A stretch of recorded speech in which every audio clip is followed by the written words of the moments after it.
ng bayan, maasahan anumang panahon.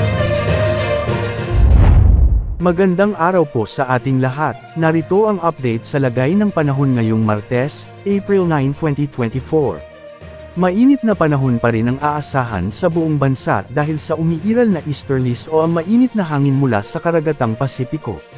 Base naman sa latest satellite animations, mababa naman ang chance na may mabuong bagyo o low pressure area hanggang sa susunod na mga araw at linggo. Sa Luzon ngayong araw, posible ang mga isolated rain sa ilang bahagi ng Aurora, Quezon at Bicol region.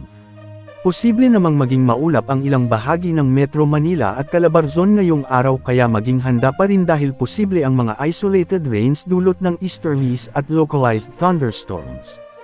Sa Visayas at Mindanao, mababa ang chance ng pag-ulan ngayon at asahan ang maaliwalas na panahon na minsan ay mga isolated rain o pag-ulan sa ilang lugar. Posible rin ang maulap hanggang mahihinang pag-ulan sa Mindanao ngayong araw. Sa bahagi ng Batanes, magiging maulap o makulimlim naman ang papawirin dahil sa convergence o ang salubungan ng mainit at malamig na hangin na minsan ay may mga isolated rain showers. Samantala, nananatiling posibleng tumaas pa ang heat index o mararamdamang init ng katawan sa danger level sa maraming lugar ngayong kasagsagan ng tag-init sa ating bansa hanggang sa buwan ng Mayo. Kahapon pumalo sa 44 degrees Celsius ang heat index sa may Bacnotan, La Union at Dagupan City, Pangasinan ayon sa Pag-asa. Pumalo naman sa 43 degrees Celsius sa Sinait, Ilocos Sur, Puerto Princesa City at Aborlan, Palawan, at 42 degrees Celsius naman sa Tuguegarao City, Cagayan. Ngayong araw, posible pa ring pumalo sa 44 degrees Celsius ang heat index sa may Dagupan City, Pangasinan.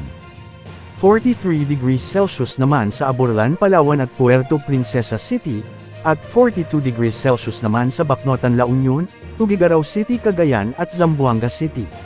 Sinabi na noong nga nakaraang araw ng Pag-asa na ang heat index mula 42 degrees Celsius hanggang 51 degrees Celsius ay nasa kategoryang danger na hindi dapat ipagwalang bahala ng mga tao. Patuloy nating pinag-iingat ang mga kababayan natin sa banta ng heat stroke, heat stress at dehydration.